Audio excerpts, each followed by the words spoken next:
Punjab duck साहेबाचा कधी त्यांचा video पडतोय. सकाळ सकाळ माझी आठवण येते. अहो सकाळ सकाळ तुमची आठवण येते कधी चौधरी साहेबांचा व्हिडिओ पडतोय आणि थोडासा उत्साह वाढतोय हो. बरोबर आहे.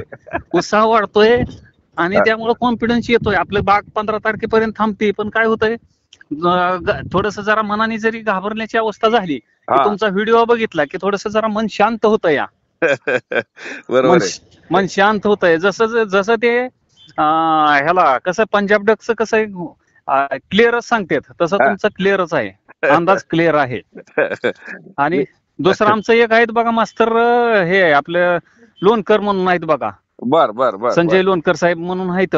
त्यांचाही एक अंदाज असा होता साहेब की 3 महिन्यापूर्वी त्यांनी सांगितलं होतं की तुम्ही फेब्रुवारीत बागा धरू नका, 1 मार्चच्या पुढेच बागा धरा. पण बरेचशे शेतकऱ्यांनी काय ऐकलं नाही की आणि ऐकलं नाही. त्यांनी सांगितलंच होतं की रेट मध्ये पडझड होईल. गेल्या वर्षी काय झालं, ऑगस्टला हायेस्ट रेट झालं. हायेस्ट रेट झाल्यामुळे बरेचशा बागा जानेवारी वाल्यांनी बी तुंबवून ठेवल्या, बागा फेब्रुवारी वाल्यांनी बी तुंबवून ठेवल्या आणि नेमका फुगा झाला आता ऑगस्ट मध्ये.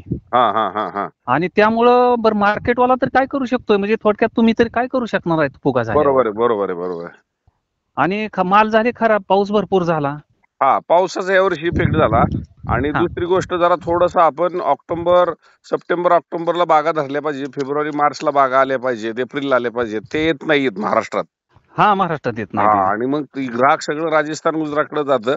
जर तशा तुम्ही एवढ्या निसर्गावर मात करता तर सप्टेंबर ऑक्टोबरला जो बागा धरायचं जर प्रमाण वाढलं तर मला असं वाटतं की आपल्या महाराष्ट्रातल्या मालांचं डिमांड हे चांगलं राहील, व्यापारी तिकडे जाणार नाहीत.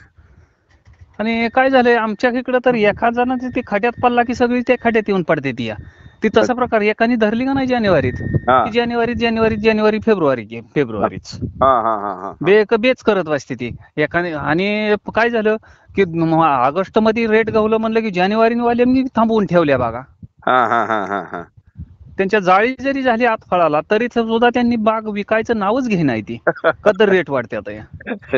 नाही, रेट राहिले बी असते, पण नेमकं काय आता उत्तर भारतात जो पाऊस झाला तो भयंकर झाला. तुम्ही टीव्हीला जर पाहिला असेल तर भयंकर, म्हणजे माझे अंदाज मी देत गेलो, पण आता नेमकी वाढीचा टायमिंग तिकडे उत्तर भारतातला पाऊस जो एकदम स्पीडनी आला तो भयंकर होता. म्हणजे अगदी कुलू मनाली तुम्ही बघा, शेर अशी ही झालेली आहेत. आणि ते सावरायला 4-8 दिवस लागतात, काही लगी सावरत नाही ते. हो 4-8 दिवस लागते, सावरत नाही ना तेव्हा. आणि आता पाऊस चालू होता त्यावेळेस मी सांगितलं होतं की थोडासा पाऊस झाला उघडला की बघा तुम्हाला बाजार वाढतील.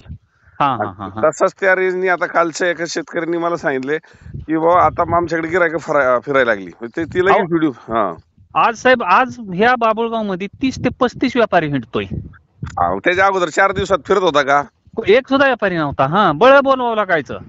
मग हे चित्र लक्षात घ्या की तुम्हाला मी सांगितलं द्या बागा जरूर द्या, पण जरा थोडासा दम काढा, कारण तुम्ही मंदीमध्ये जर सौदा केला तर तुमचं खूप नुकसान होणार आहे. हो बरोबर आहे. तुम्ही उघडल्यानंतर जागेवर द्या, मार्केट पहा. आणि आपल्याला आता कुठंतरी ह्या सह्यात लपंडावात आपण नुकसानी जर गेलो तर ते भरून यायला 1 वर्षाने आपल्याला बाग येईल कशी येईल, बाजार कसा मिळेल हे भवितव्य आपल्याला शोधावं लागेल.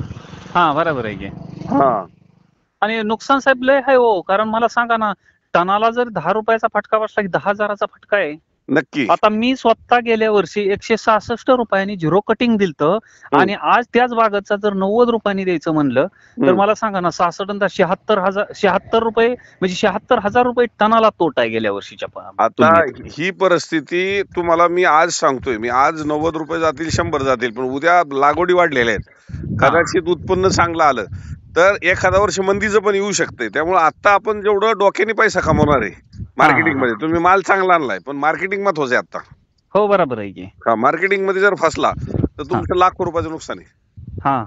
आता 4 दिवसापूर्वी जर सौदे झाले असते एखाद्याचे तर आज मला सांगा ना 25-30 रुपयांनी ह्यांनी काल सांगितलं वाढू, अजून सुद्धा 4-2 दिवसात वाढ ही 100%.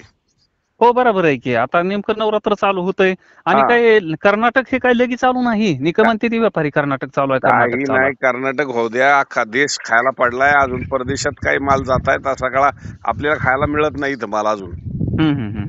अशा परिस्थितीमध्ये आता थोडस आहे ना सावध भूमिका घ्या. आज तुम्हाला 30-35 व्यापारी जर जागेवर आले असतील, 4 दिवसापूर्वी 1 व्यापारी नसेल तर ह्याच्यावर अंदाज घ्या की आता बाजार कडाडणार आहेत. हे 2 दिवस आता आपलं पुणे मार्केट बंद आहे. आता हे 2 दिवसांनी परवा दिवशी आवक येईल कदाचित थोडीफार. त्यानंतर आवक ही मापात होणार आहे आणि आवक मापात झाली की अजून करंट वाढणार आहे. हो बरोबर आहे की आज इंदापूरचं बघा ना किती रेट झालाय ते तुम्ही बघितले असेल की.